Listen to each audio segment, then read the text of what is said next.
Alright, we are going to be reading chapter 2. Chapter 2 is called Soledad. That cold early morning, Papa parked the carcachita, our old jalopy, at one end of the cotton field. He, Mama, and Roberto, my older brother, climbed out and headed toward the other end where the picking started.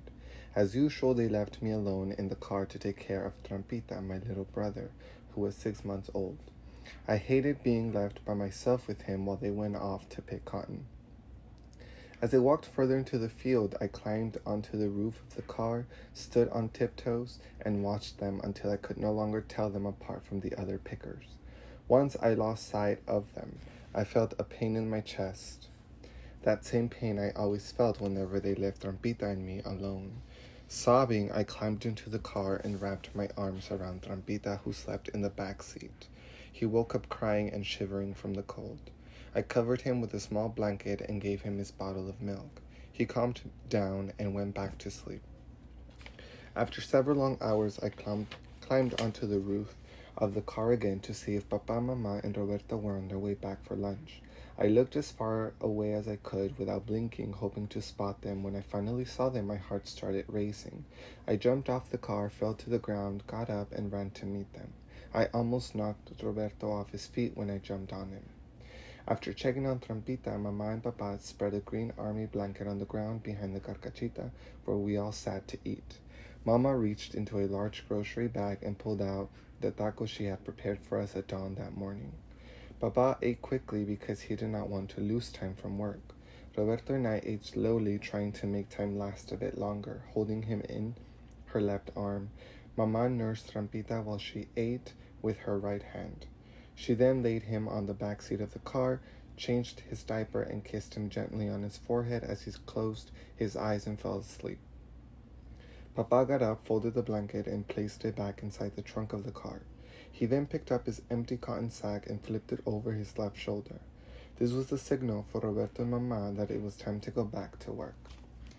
I climbed onto the roof of the carcachita again and watched them disappear into the sea of cotton. My eyes began to cloud up. I climbed off the car and leaning against the back tire, I sat and thought. If I learn to pick cotton, Papa will let me go with him, Mama and Roberto, and I won't be left alone anymore. After checking on Trampita to make sure he was still asleep, I quietly walked over to the row nearest the car and picked cotton for the first time. It was not as easy as I thought.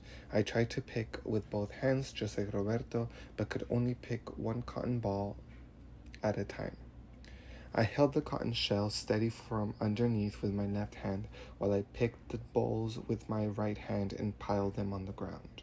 The shell's sharp prongs scratched my hand like cat's claws and sometimes dug into the corner of my fingernails and made them bleed. I had trouble reaching the cotton balls at the very top of the tall plants, so I leaned against the plants and pushed them over with my body until they touched the ground. And then I stood on them while I stooped over and picked the cotton balls. I had to step off the side quickly because the plant sprang back like a ball, whipping me in the face if I did not move fast enough. At the end of the day, I was tired and disappointed. I had not picked as much cotton as I wanted to. The pile was only about 2 feet high. Then I remembered Papa saying that we got paid 3 cents a pound, so I mixed dirt clods in with the cotton to make it weigh more. At dusk, Papa, Mama, and Roberto finally returned. I was about to tell them my surprise when Mama interrupted me. "How is Trampita?" she asked, going straight to the car to check on him. When she opened the car door and saw him, she was angry. I had been so busy learning to pick cotton that I had forgotten all about him. Tired from crying, he had fallen asleep after soiling himself and dropping and breaking the bottle of milk.